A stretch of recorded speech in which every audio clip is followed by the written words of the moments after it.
یہ بانی P T I کی فیملی وہیں پر موجود ہے، لیکن پولیس وین سے اتر کر وہاں لان میں بیٹھی اور پولیس افسران وہیں لان میں ان کے پاس بیٹھے ہیں اور ان کی وہیں پر آپس میں گفت و شنید جاری، اور باہر کچھ کارکنان موجود ہیں جو وہاں پر نعرے بازی کر رہے ہیں۔ بتایا جا رہا ہے کہ پولیس انہیں اب تک یہی کہہ رہی ہے کہ آپ کے خلاف کوئی کارروائی نہیں کی جائے گی، آپ یہاں سے جا سکتے ہیں، لیکن بانی پی ٹی آئی کی فیملی کا صرف یہی مطالبہ ہے کہ ان کی بانی پی ٹی آئی سے ملاقات کروائی جائے، ادروائز وہ یہاں سے نہیں جائیں گے۔ بہت شکریہ جی۔ اب یہ فرمائیے گا کہ اب ملاقات کرنے دینا، ہم نے کہا کہ نیٹ فلکس کی مووی ہے لیکن آدھی پروڈکشن آپ بھی کرتے ہیں، آپ کی حکومت۔ دیکھیے طلعت صاحب، یہ نہ تو اڈیرہ جیل ابھی وجود میں آیا ہے، نہ یہ پہلے قیدی ہیں جو وہاں گئے ہیں۔ وہاں کیپیسٹی سے کوئی 2000 زیادہ قیدی میرے خیال ہے پڑے ہوئے ہیں، ملاقاتیں بھی ان کی ہوتی ہیں، سیاسی قیدی بھی رہے ہیں بہت۔ میں تو بارہا یہ کہتا ہوں کہ ایک ریکارڈ دیکھ لیں کہ 1.5-2 سال کے اندر جتنی ملاقاتیں خان صاحب کے ساتھ ہوئی ہیں، اتنی ملاقاتیں زرداری صاحب کے ساتھ 8-10 سالہ قید میں نہیں ہوں۔ ہمارے جو چیئرمین صاحب ہیں یوسف رضا گیلانی صاحب، وہ جیل مینول کے تحت اگر گنے تو وہ کچھ 6-7 سال جیل میں رہے ہیں، ان کے ساتھ اس سے آدھی ملاقاتیں بھی، کسی قیدی کے ساتھ اتنی ملاقاتیں۔ میں ایک اور اس سے بھی بڑی بات کہتا ہوں کہ ہماری پوری ہسٹری کے اندر جو 10-10, 15-15, 20-20, 30-30 سال بھی رہے ہیں، جیم سید رہے ہیں، ہمارے باچا خان رہے ہیں، کسی سے اتنی ملاقاتیں نہیں ہوئی۔ اب یہاں پہ نہ نظریے کا جھگڑا ہے، نہ کسی اصول کا جھگڑا ہے، نہ کسی آدرش کا جھگڑا ہے، نہ کسی پروگرام کا جھگڑا ہے، نہ کسی تحریک ہے، نہ کوئی انصاف ہے، ملاقات ہے۔ اور ملاقات کے گرد سارا کچھ گھوم رہا ہے۔ اب ایک بات میں کہہ دوں، ملاقات کا جھگڑا عدالتوں میں گیا، آئے دن گیا، 100 سے زیادہ اپلیکیشنز گئی، پھر عدالتوں نے ایک میکنزم بنا دیا۔ انہوں نے کہا جی کہ لسٹ دی جائے گی اور اس کے مطابق انہوں نے کہا جی کہ سلمان اکرم راجہ صاحب، جن کو ڈیپیوٹ کر دیا گیا ہے خان صاحب کی طرف سے، یہ ایک لسٹ دیا کریں گے سپرنٹینڈنٹ کو۔ آج ان کو خود نہیں ملنے دیا گیا نا۔ تو میں یہ کہتا ہوں کہ جو لسٹ وہ دیتے ہیں یا تو اس پہ عمل ہونا چاہیے، اگر انہیں نہیں ملنے دیا گیا، جن کو ملنے دیا گیا ہے وہ کیوں؟ یہ ایسے مسائل نہیں ہیں۔ اچھا، اگر میں یہ آرگومنٹ پلٹا پاؤں کسی طریقے سے، وہ یہ کہ اگر آپ نے اتنی ملاقاتیں کروا دی ہیں کہ ریکارڈ بن گیا ہے آپ کے اپنے بیان کے مطابق، تو یہ تاریخ پھر آپ نے بنائی ہے نا، مطلب آپ کے دور میں بنی ہے، تو آپ اس کے اندر ایک کا اضافہ کر دینا۔ اگر آپ نے عادت ڈال ہی دی ہے تو عادت کو پورا ہونے دینا۔ پھر ایک جملہ جو کہا جاتا ہے نا کہ ملزم قانون کا بڑا لاڈلا ہوتا ہے، ایک اصول بن چکا ہے ہمارے پوری تاریخ کے اندر۔ ایک ملزم صرف لاڈلا نکلا ہے، باقی کوئی نہیں نکلا ہے۔ یہ جو مجھے کہتے ہیں نا کہ آپ نے کر دی ہیں، میں نے نہیں کی ہیں۔ آپ ملاقات کرنا چاہتے ہیں، آپ کوئی راستہ نہیں لیتے، آپ ایک اپلیکیشن بناتے ہیں جی کہ خان صاحب فلاں یہ ہوا وہ ہوا، خان صاحب اس پہ سائن کرتے ہیں، ایک پٹیشن دائر ہو جاتی ہے، آپ وکیل ہو جاتے ہیں، اب آپ کی ملاقات لازمی ہو جاتی ہے، وہ ملاقاتیں ہوتی ہیں۔ پھر آپ نے یہ جو جتنی سہولتیں ملتی ہیں، یہ وایا کوٹ جا رہے ہیں لوگ، ایسے نہیں جا رہے ہیں۔ ہم بھی ملاقات کرتے تھے میاں صاحب سے، لسٹ جاتی تھی، باہر کبھی بیٹھ کے آ جاتے تھے، شاید خاقان ہمارے ساتھ بیٹھے رہتے تھے، ملاقاتیں نہیں ہوتی تھیں۔ تو اس میں ہم نہ روکنے میں میرا خیال ہے کوئی ہمارا رول ہے، نہ وہاں بھیجنے میں کوئی ہمارا نہ ملاقات کروانے میں۔ پی ٹی آئی کہتی ہے آپ کے ہاتھ میں نہیں ہے، آپ کی طرف وہ اعتراض اٹھاتے ہیں، وہ کہتے ہیں ساری اسٹیبلشمنٹ مینیج کر رہی ہے، لیکن الزام آپ کی طرف آتا ہے۔ میں یہ کہتا ہوں کہ ملاقاتیں ہو رہی ہیں نا، چلیں آج نہیں ہیں کل ہو جاتی ہے، بہنیں روز ہی ملتی ہیں، ہفتے میں 1 دن نہیں 2 دن نہیں، وہ کہہ رہی ہیں 3 ہفتے سے نہیں ملنے دیا گیا، آج تو بڑی پریشان تھی، وہ پریشان تھی، مل جائیں گی، ایسی کوئی بات نہیں ہے۔ بات یہ ہے کہ ملاقات کیوں منتہائے مقصود ہے، تحریک انصاف کے پاس کوئی کام نہیں ہے۔ اور لیکن جیل کے دروازے آپ نے کھلوائے نا، جب آپ کو عمران خان سے ملاقات کروانی تھی تو ڈیلیگیشن کی ملاقات کروا دی نا، پھر وہ مخصوص حالات کے اندر۔ لیکن مخصوص حالات کے اندر یا اگر کسی خاص ایک ایونٹ کا، یا یوں سمجھ لیں کہ کوئی کمپلشن ایسی آتی ہے، ملاقاتیں اس سے پہلے بھی مخصوص ملاقاتیں ہوتی رہتی ہیں جیل سے۔ دیکھیں جب یہ بھٹو صاحب کا معاملہ تھا، یہ ساری لیڈرشپ پی این اے کی بیٹھی ہوئی تھی سیالہ کے اندر، سیالہ سے نکال کے بھی ملاقاتیں ہو جاتی تھی، سیالہ کے اندر بھی لوگ چلے جاتے تھے۔ اب بھی دیکھیں اختر مینگل صاحب وہاں بیٹھے ہوئے ہیں، سنجرانی صاحب جا کے ملاقات کرائے ہیں، ہمارے اسپیکر صاحب۔ تو مخصوص حالات کے اندر مخصوص ملاقاتیں کوئی ایسا عجوبہ نہیں۔ لیکن اسی دوران امریکہ سے ایک وفد آتا ہے اور اس کے بارے میں خبریں یہ پھیلتی ہیں، آپ نے انصار بھائی صاحب کی سٹوری دیکھی ہوگی کہ وہ یا اس کا ایک نمائندہ یا اس کے قریبی لوگ جو ہیں وہ عمران خان سے ملاقات کرتے ہیں۔ کوئی بیک ڈور ڈپلومیسی چل رہی ہے آپ کی نظر؟ کوئی بیک ڈور ڈپلومیسی نہیں چل رہی۔ میں نے یہ خبریں بھی پڑھی ہیں، سنی ہیں، میڈیا بڑے وثوق کے ساتھ کہتا ہے. میں نے کل بھی آپ کا پروگرام بھی دیکھا اور نصرت جاوید بھائی کا بھی دیکھا، بڑے وثوق سے کہا جا رہا ہے. لیکن میری جو انفو ہے کہ ایسی کوئی ملاقات نہیں ہوئی عمران خان سے جیل کے اندر. کسی امریکی وفد کسی امریکی وفد کی کوئی ملاقات ٹھیک نہیں. یہ میری معلومات ہے. ٹھیک. باقی یہ رہا کہ امریکی پاکستانی ہیں، پاکستان میں آتے ہیں، وہ کسی ہائی آفیشل سے ملنا چاہتے ہیں، ملیں، اپنی بات کریں، اپنے نقطۂ نظر پہ. میں 2 قدم آگے جاتا ہوں، چلیں وہ خان صاحب سے بھی مل لیے، مل لیں. معاملات تو جب ہی طے ہوں گے نا کہ آپ خود اپنے اندر کوئی ایسی تبدیلی لائیں گے کہ ایک پیٹرن جو آپ کا بنا ہوا ہے، ایک شخصیت جو آپ نے اپنی بنا لی ہے، یا ایک حصار جو آپ نے اپنے گرد کھینچ لیا ہے. حصار ذرا مشکل لفظ ہے. ایک پنجرہ جس کے اندر اپنے آپ کو آپ نے بند کر لیا ہے، اس پنجرے کا دروازہ اب آپ نے کھولنا ہے. باہر تو اس کا تالا ہی تالا آپ نے باہر لگایا ہوا ہے، دروازہ آپ اندر سے کھلوا رہے ہیں. باہر نہیں ہے. یہ جتنی مشکلات ہیں، جتنے مصائب ہیں طلعت بھائی، یہ جتنے انہوں نے اپنے آپ کے لیے کہہ لیں مشکلات پیدا کی ہوئی ہیں، اس کا سبب نہ میں ہوں، نہ آپ ہیں، نہ کوئی اور ہیں. یہ سب ان کے اپنا کیا طرح ہے. یہ ان کے اپنے دستے کرم کا معجزہ ہے جو انہوں نے کیا ہے. دیکھیں نا، 9/11 میں نے کہا تھا کہ جا کے کرو، یا آپ نے کہا تھا، یا میڈیا نے کہا تھا، کس نے کہا تھا؟ اس کے بعد سے آج تک وہ 9/11 پیٹرن سے نہیں نکلے ہیں. ان کا میڈیا ابھی تک وہیں اسی شام پہ کھڑا ہے. خان صاحب اسی موڈ میں ہیں. ان کے جو لوائقین ہیں وہ چلے ملاقاتوں میں چلے جاتے ہیں. اب سواتی صاحب کہتے ہیں جی ہم تو ڈے 1 سے ملاقاتوں کے لیے جتن کر رہے ہیں. کبھی کسی استاد کے پاس جاتے ہیں، کبھی کسی اینکر کے پاس جاتے ہیں. بھئی آپ کو لائن، استاد آپ تو نہیں ہیں کہیں؟ میں نہیں ہوں. آپ نہیں؟ میں نہیں ہوں. ویسے آپ کے شاگردوں نے شہرت ویسے بڑی پائی ہے ماضی میں. میں نام وام نہیں لوں گا، لیکن ایک آدھ کوئی نکل جاتا ہے ایسا. میں بہرحال نہیں ہوں. لیکن آپ نہیں ہیں؟ میں نہیں ہوں. لیکن میں ایک سوال چھوڑے جاتا ہوں. آپ کا اگر رابطہ ہو، جو کہ پروگرام آپ روز ہی کرتے ہیں، تو ضرور پوچھئے گا کہ آپ نے جناب عالی کوئی NRO نہیں لینا، آپ نے کوئی ڈیل نہیں کرنی، آپ رعایت نہیں لینی، آپ نے ان سے کوئی ریلیف نہیں لینا. آپ نے جیلوں کے دروازے سے نکلنا ہے پروسیس کے تھرو، عدلیہ کے تھرو. آپ بہادر ہیں، دلیر ہیں. آپ جاتے کیوں ہیں ان کے پاس؟ کیا لینے جاتے ہیں؟ دیکھو وہ تو پبلک سٹینس ہے، اور آپ کو پتہ دیکھیں پبلک سٹینس ہے، اور آپ کو پتہ پالیٹکس کے اندر تو پھر یہ دعو چلتے ہیں. یہ دعو کی بات نہیں ہے. پبلک سٹینس ان کا ہے، اندر خانے وہ ظاہر ہے ریلیف لینا چاہیں گے. چاہیں تو پھر بولیں نا. اب میں مریض کہاں ہے نا کیا لیکن اب میں ایک ڈاکٹر کے دروازے پہ ٹھک ٹھک ٹھک ٹھک ٹھک ٹھک بجائے جا رہا ہوں، اور ڈاکٹر جو ہے وہ پوچھتا ہے بھی کیا مسئلہ ہے؟ تو میں کہتا ہوں جی مجھے تو کوئی بیماری نہیں ہے، مجھے تو دوائی بھی نہیں چاہیے، مجھے انجیکشن بھی نہیں چاہیے، میں نے نبض بھی نہیں دکھانی. تو بھئی کیا لینے آئے ہو؟ پارٹیز میں ایسا ہوتا ہے نا سینٹر صاحب، آپ چونکہ خود جہاندیدہ شخص ہیں اور آپ نے اتار چڑھاؤ بہت دیکھا ہے سیاست کا. جب میاں شریف اور مریم نواز جو ہیں وہ پرسونا نان گراٹا تھے، تو اس وقت آپ کی جماعت کے اندر سے لوگ جا کے لوگ ملا کرتے تھے جل باجوہ سے، جل فیض سے رابطے میں تھے. میں یہ نہیں کہہ رہا کہ میاں صاحب کے لیے کنسیشنز مانگتے تھے، لیکن یہ تو اس میں تو کوئی غلط بات نہیں ہے. پبلک سٹینس کیا تھا؟ میں غلط اور صحیح کی تو بات ہی نہیں کر رہا. میں بالکل نہیں کہہ رہا ہوں کہ وہ ملتے ہیں یا ملنا چاہتے ہیں تو وہ غلط کام کر رہے ہیں. وہ بہت اچھا کام کر رہے ہیں. لیکن وہ یہ کیوں کہتے ہیں کہ ہمیں اگر رعایت بھی نہیں چاہیے، سب کچھ بھی نہیں چاہیے، تو پھر اس دروازے پہ کیوں جاتے ہیں؟ وہ اپنے حلقے کی سیاست بھی تو کرنی ہے، لوگوں کو خوش بھی تو کرنا ہے. ان کا اتنا ہی نادان ہے کہ وہ نہیں سمجھ رہا کہ جی دروازہ بھی کھٹکھٹائے جا رہے ہیں اور کہتے ہیں جی مجھے بھیک بھی نہیں. آپ کو ان کی نادانی کے بارے میں کیوں شک ہے؟ مطلب ہے کہ سیاست کے اندر آپ نے کیا کچھ ہے. چلو میاں صاحب کی طرف آتے ہیں. یہ ہمیں پہلے بتایا گیا تھا میاں صاحب جب لندن سے آئیں گے تو اس کے بعد وہ متحرک ہوں گے. اب میں آج ایک عجیب و غریب قسم کی ہیڈ لائن پڑھ رہا تھا. ظاہر ہے وہ نون لیگ نے ترتیب نہیں دی ہیڈ لائن، لیکن ہے بڑی دلچسپ. وہ یہ کہ میاں صاحب لندن جائیں گے، پھر واپس آئیں گے تو پھر متحرک ہوں گے. تو یہ کیا ہے؟ لندن جا کے واپس آ کے متحرک ہونا ہے؟ میں یہ کہنا چاہتا ہوں آپ کے اس پروگرام میں میرا میاں صاحب سے رابطہ رہتا ہے، روزانہ کی بنیاد پہ رہتا ہے، کبھی کبھی ملاقات بھی ہو جاتی ہے. ایسا نہیں ہے کہ میاں صاحب معاملات سے لا تعلق ہیں. معاملات پہ نگاہ بھی ہے، مشورہ بھی دیتے ہیں. وزیر اعظم بھی ہر ہفتے ایک نہ ایک میٹنگ ہوتی ہے، ہفتے اتوار کو وہاں جا کے. مریم خود جو سب سے بڑے صوبے کو چلا رہی ہیں، وہ براہ راست ان کی نگرانی میں ہے.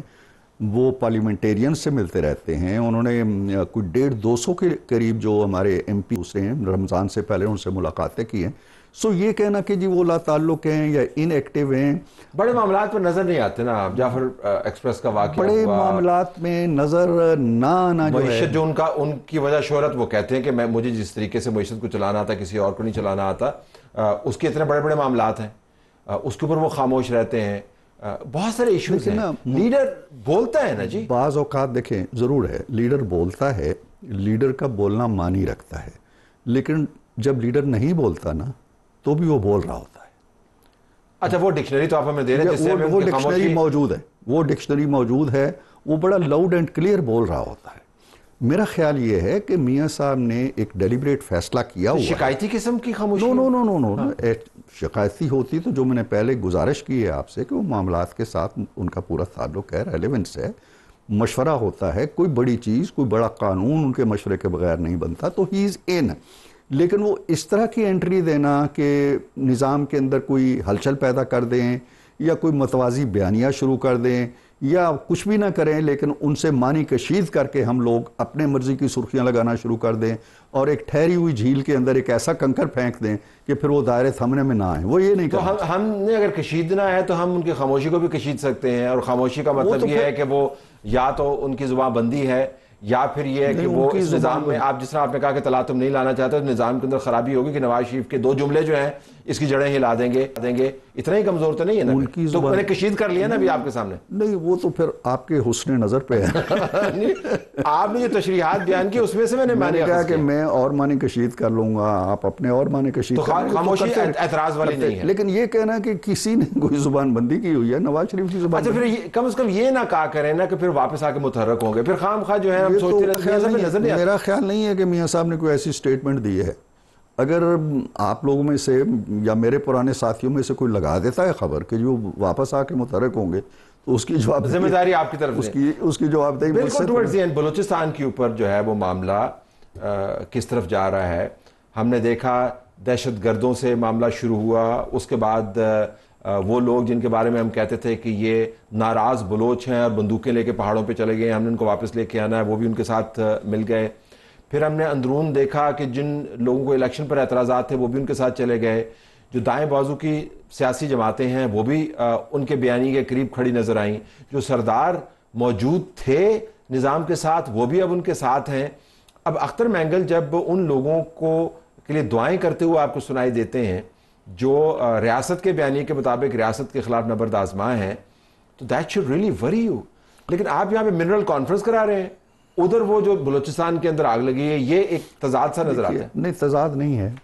کوئی ملک ایسا نہیں ہے جس کے اندر ایک طرف اس طرح کی پازیٹیو کنسٹرکٹیو سرگرمیاں نہ ہو رہی ہوں یا ہو رہی ہوں اور ملک کے اندر کوئی نیگیٹیوٹی موجود نہ ہو. انڈیا کے اندر آپ دیکھیں معاملات آگے چل رہے ہیں، کتنی ریاستوں کے اندر حکومتیں تلپٹ ہو جاتی ہیں، کبھی گورنر راج لگ جاتا ہے، کبھی کوئی آزادی کی تحریک آ جاتی ہے، کبھی خالصتان موومنٹ کی ووٹنگ ہو رہی ہوتی ہے دنیا بھر کے اندر، تو ایشوز چلتے رہتے ہیں.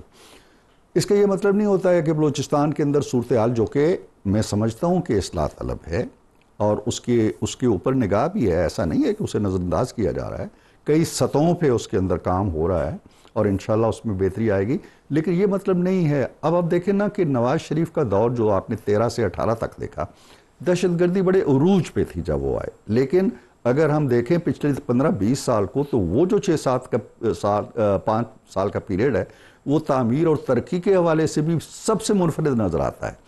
وہ چیزیں اپنی جگہ ہیں. اب ان چیزوں کی وجہ سے ہم ملک کی رفتار کو، ملک کی ترقی کو، ملک کے استحکام کو، انویسٹمنٹ کو، معیشت کو بریکیں لگا کے نہیں بیٹھ سکتے کہ جی ادھر دہشت گردی ختم ہوگی، ادھر سے BLA یہ آپ کی نظر میں ایشو ہے یا چیلنج ہے یا بہت بڑی تھریٹ ہے؟ آپ اس کو کیٹیگرائز کیسے کرتے ہیں؟ اس کے مطابق آپ کا رسپانس ہوگا نا. آپ کی طرف سے کوئی پوائنٹ پرسن ابھی تک اپوائنٹ نہیں کیا گیا، مقامی طور پہ لیڈران ان سے ملاقاتیں کر رہے ہیں، لیکن مجھے لگتا ہے یہ کہ آپ اس کو ریلی C گریڈ سے شروع کر رہے ہیں، پھر دیکھیں گے B پہ جانا ہے انگیجمنٹ وائز. ایک تو طلعت صاحب یہ ہے، آپ بھی جانتے ہیں اس چیز کو کہ یہ صورتحال ایگریویٹ شاید ہو گئی ہو یا اس کا رخ بدل گیا ہو، لیکن کسی نہ کسی طرح کی بے چینی یا بے کلی کہہ لیں، میں بدامنی بھی نہیں کہہ رہا، یہ بلوچستان کے اندر رہی ہے، پچھلے 70-80 سالوں میں رہی ہے، بڑی شدت کے ساتھ بھی رہی ہے.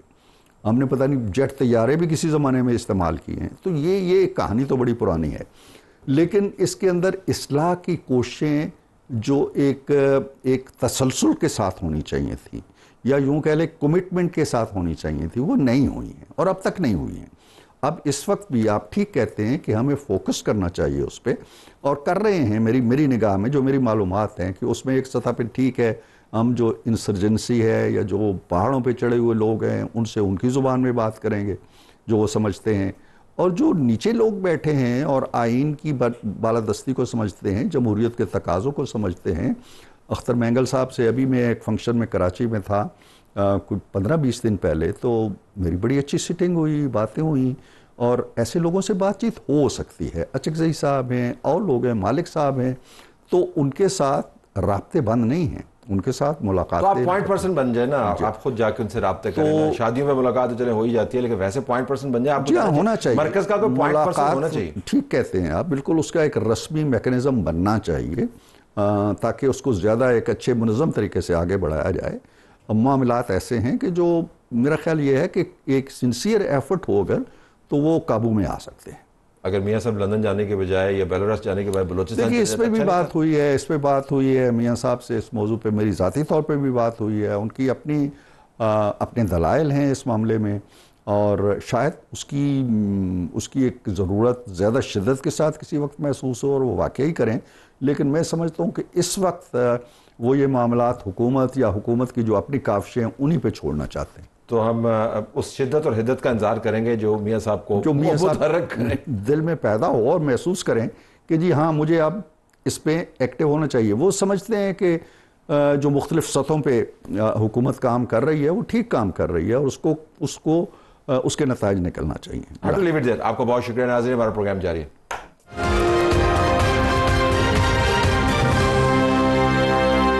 آئیے اب ایک اور بڑے سیاسی مدعے کی طرف ہم چلتے ہیں۔ آج ایم کیو ایم نے ایک بھرپور پریس کانفرنس کی، اس کے اندر پاکستان پیپلز پارٹی کی حکومت کو خوب لتاڑا، اپنے پرانے گریونسز کا بھی ذکر کیا، فنڈز کی فراہمی نہ ہونا، سیاست میں آئسولیٹ کر دیا جانا، اور اس کے ساتھ ساتھ جو کراچی کے بڑے بڑے واقعات ہیں جس طرح ڈمپر کے ذریعے جو اموات ہیں مسلسل ہو رہی ہیں ان کے ذریعے پیغام دینا۔ شرجیل میمن نے اس کا جواب دیا۔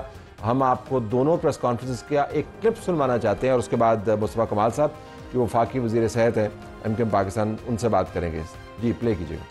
سندھ میں ایک طرف وہ طبقہ ہے جو 97% بجٹ سندھ کا بنا کے دے رہا ہے، اس کا استعمال پر 1% بھی اختیار نہیں۔ ہماری سیاسی اسپیس 14 سال میں تو لوٹ لیا گیا۔ کس نے کہا تھا کہ بلدیاتی انتخابات کا بائیکاٹ کرے؟ کراچی بارود کی ڈھیر پہ آباد ایک شہر ہے۔ آپ نے ماضی میں ہزاروں بے گناہ لوگوں کا قتل کیا ہے۔ کہ جس ہارس پاور کے ڈمپرز ہیں اس کی شہری علاقوں میں چلنے کی اجازت نہیں ہے۔ کوئی ایجنڈا موجود نہیں ہے ایم کیو ایم کے پاس کہ کبھی جو ڈمپرز کے ایکسیڈنٹس ہو رہے ہیں یا باقی ایکسیڈنٹس ہیں اس کو جواز بنا کے کوئی بدامنی کی جائے۔ بدامنی کی اصل وجہ چور اور سپاہی دونوں کا غیر مقامی ہونا ہے۔ ہم نہ ہی افراتفری کو ہونے دیں گے، نہ ہی ہم بدامنی کو ہونے دیں گے۔ سڑکیں آخری آپشن ہے ہمارے لیے۔ مصطفیٰ صاحب یہ تو بڑی زبردست آپ نے پریس کانفرنس کر دی، اب کیا کریں گے اس کے بعد؟ مطلب پریس کانفرنس کر دی، اعتراضات سامنے آئے گی، اب کیا واٹ از نیکسٹ؟ دیکھیں ہم کوئی بھی بندوق اٹھا کر تو روڈوں پہ نکلنے والے نہیں ہیں، نہ پہاڑوں پہ چڑھنے والے۔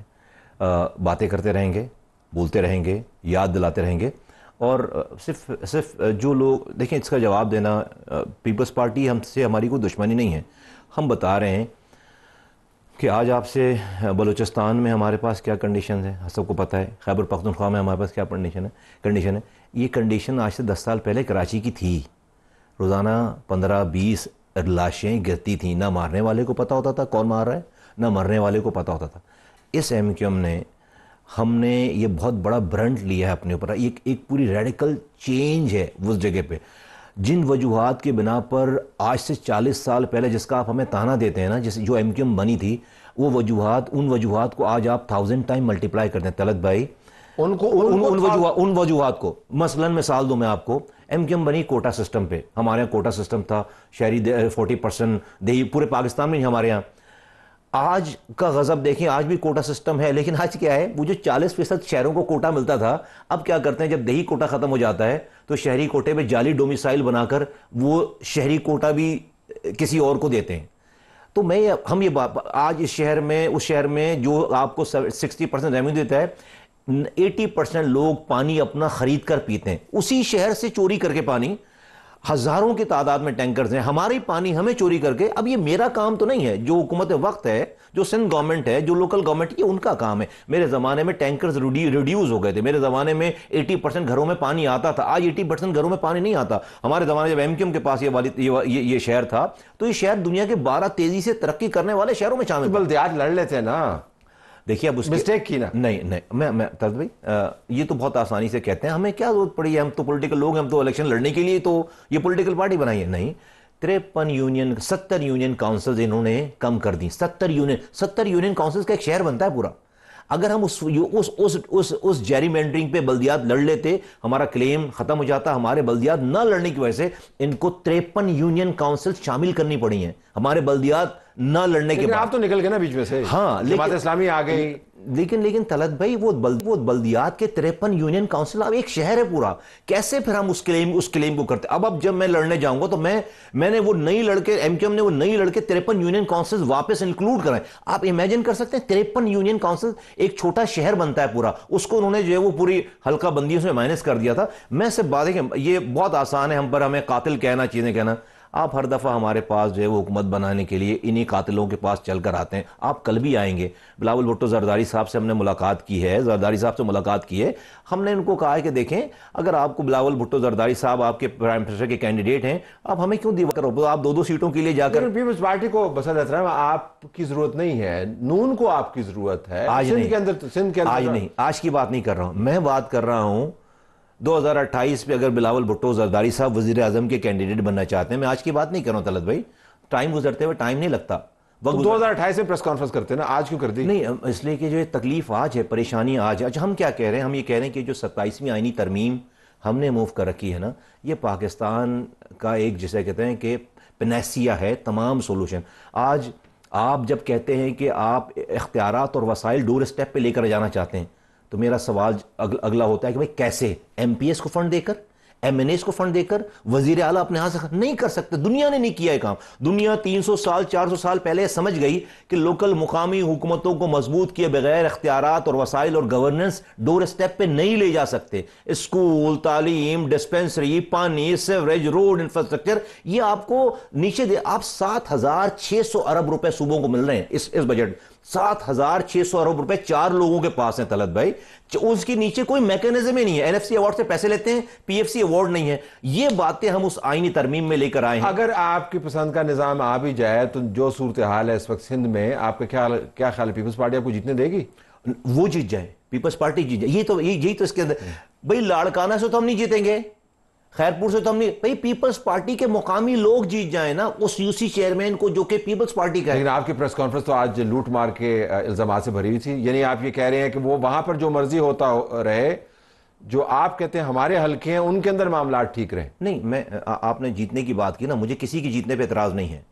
مجھے جو ہے وہ اعتراض نظام پہ ہے، سسٹم پہ، نظام over centralise way of management پہ اعتراض ہے. مجھے ڈی سینٹرلائزیشن چاہیے جو کہ آپ کے آئین کا آرٹیکل 140 یہ کہہ رہا ہے، اور ہم نے اس کو ایلوبریٹ کر کے اور 27ویں آئینی ترمیم میں اس کو لکھ دیا ہے ہم نے سارا کچھ، کہ آج آپ جو ہے وہ دور دراز علاقوں سے بیٹھ کر آپ جو کسی گلی کوچوں کے فیصلے کرتے ہیں، یہ منظور نہیں ہے. ہم کراچی حیدرآباد نہیں جیتیں گے. دیکھیں آپ آپ کے پاس ٹائم ڈیفینیٹلی نہیں ہے. اگر آپ ان کے 2015 کے ووٹ نکالیں اور 2020 کے ووٹ نکالیں، دونوں ووٹوں میں کوئی فرق. ہاں سیٹیں بڑھ گئی ہیں. جو سیٹیں ایم کیو 20,000 ووٹوں سے جیتتی تھی، یہ 1200 ووٹوں پہ جیتے ہیں. نمبر آپ کو لگتا ہے کہ جماعت اسلامی کے اتنے نمبر ہو گئے، 100 سیٹوں ہوں گے. معلوم تھا کہ 100 سیٹوں کے نیچے ووٹ کتنے ہیں. ایم کیو جس دن آئے گی اپنے نمبر پورے لے گی، نہیں ہوں گے دونوں. اچھا ذرا واپس آئیے گا. تو آپ تو وفاقی کابینہ کا حصہ ہیں. یہ تمام معاملات جو ہیں آپ بذریعہ حکومت پیپلز پارٹی کے ساتھ کر سکتے ہیں، کیونکہ وہ بھی حکومت چلوانے میں مددگار رول کر رہے ہیں اور آپ کا بھی رول اس کے اندر ہے. تو یہ باہر لانے کی کیا ضرورت ہے؟ پبلک ڈسپلے کرنے کی کیا ضرورت ہے؟ ان کی طرف سے جواب آ گیا، پھر ہمیں پروگرام کرنا. اچھی بات ہے ہم پروگرام کر رہے ہیں، لیکن ہم کسی اور موضوع پہ کر لیتے نا. ہاں صحیح. آپ دیکھیں شاید یہ والی کوششیں ہوئی ہوں گی نا، یہ کوشش ہوئی، شاید ہوئی ہے، یقیناً ہوئی ہے. یہ کوششیں ہوئی ہیں کہ بھائی بولا جائے بات کی. 1 سال کے بعد تو ہمیں کیا ضرورت پڑی ہے؟ اب ہم تھوڑا سا کہہ رہے ہیں کہ بھائی لوگوں کو اپنی کانسٹیٹیوئنسیز کو بتانا چاہتے ہیں کہ بھائی ہم یہ کام کر رہے ہیں، اور ہم نے یہ کام کر کے اب ہمارے پاس، میں تو اپنے لوگوں کو ہتھیار اٹھاؤ اور سڑکوں پہ آ جاؤ، روڈ بلاک کرو، یہ تو نہیں کام کر رہے. ہم تو یہی کر سکتے ہیں. بار بار بار بار گفتگو کر سکتے ہیں, بات کر سکتے ہیں, یہ پریس کانفرنسز کر سکتے ہیں. اس کو برائی میں لینے کے بجائے لوگوں کو اس کی جائز باتوں کو سننا سمجھنا چاہیے. تو آپ نے جو ابھی تک رسپانس ہے, آپ کو لگتا ہے کہ سسٹم نے آپ کو ویسے ہی ٹریٹ کیا ہے جیسے آپ کی توقع تھی؟ کیونکہ رسپانس تو بڑا سخت ہے شجیل میمن صاحب کا. آپ رد عمل نہ دیں, ہمیں رد عمل چاہیے نہیں, لیکن آپ کا جو مطمع نظر تھا کہ ہم اپنی بات کے ذریعے بات کو ہائی لائٹ کرنا چاہتے ہیں, وہ تو انہوں نے رد کر دیا نا, وہ تو پھر الزام آ گیا آپ کے اوپر واپس. دیکھیے طلعت بھائی, ایسا ہے کہ شجیل میمن صاحب کی جو ڈیوٹی ہے نا وہ تو وہ کریں گے, یہ ان کی ڈیوٹی ہے. اس کے بعد لیکن ڈیفینیٹلی جو لیڈرشپ ہے اور لوگ ہیں, ایسا نہیں ہے کہ یہ کہیں رجسٹرڈ نہیں ہوتی.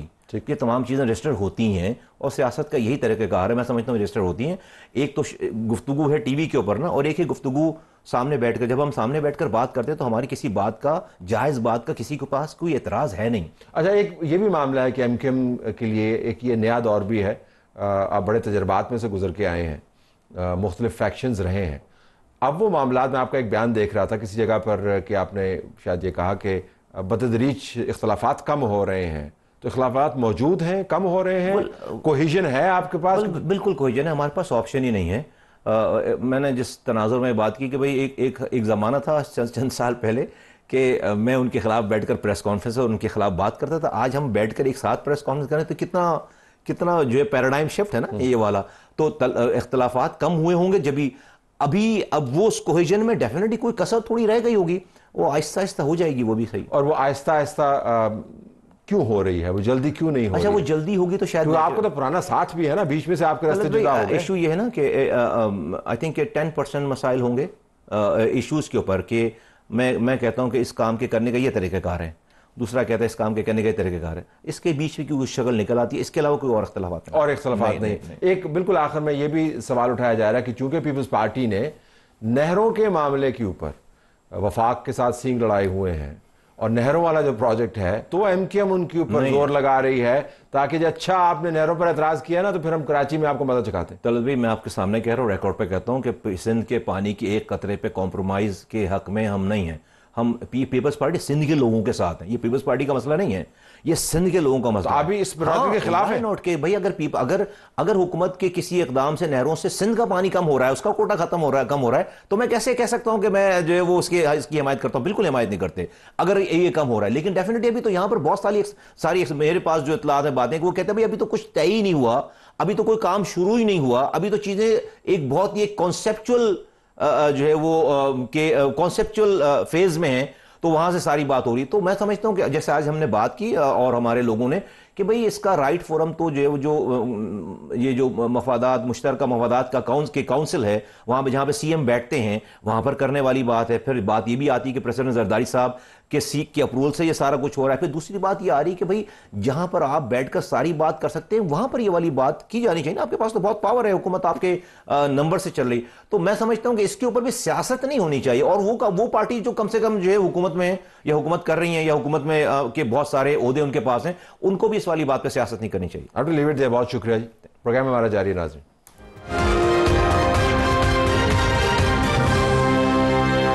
آئیے ناظرین, اب ماؤں اور نوزائیدہ بچوں کی بات کریں. پاکستان میں ہر روز 27 مائیں اللہ کو پیاری ہو جاتی ہیں دوران زچگی. یعنی کل جب آپ یہ پروگرام دیکھ رہے ہوں گے ریڈ لائن, اس وقت تک 27 مائیں پریونٹیبل ڈیتھس ہیں وہ دنیا سے جا چکی ہوں گی. 675 بچے 24 گھنٹے کے اندر مردہ پیدا ہوں گے. یہ کیوں ہو رہا ہے؟ ڈاکٹر بطول مظہر ہمارے پاس موجود ہیں, سابق سربراہ گائنی ڈپارٹمنٹ پیمز. آپ کا بہت شکریہ ڈاکٹر صاحبہ. نمبر 1, یہ جو اعداد و شمار ہیں آپ کو کیا بتاتے ہیں؟ یہ ایک بہت سیڈ فگر ہے اور ہم اس سے شرمندہ ہیں. پاکستان ان 4 ممالک میں شامل ہے جس کی تقریباً 50% کنٹریبیوشن ہے ماؤں کی شرح اموات پہ پوری دنیا میں. اس کی وجوہات بہت زیادہ ہیں, اور اپیرنٹلی تو یہ کہا جاتا ہے کہ جی ماں کی صحت, ماں کی نگہداشت اچھی نہیں ہوئی, لیکن یہ ایک کنٹینیوم ہے. وہ جو بچی جب سے پیدا ہوئی ہے, ماں کے پیٹ سے باہر آئی ہے, اس کی کیا آپ نے اسے کتنی تعلیم دی, اسے کیا نیوٹریشن دی, اس کی ہیلتھ سیکنگ بیہیویئر کیا تھا, اس کی امپاورمنٹ کیا تھی, اور یہ سب چیزیں مل کے یہ بہت ہی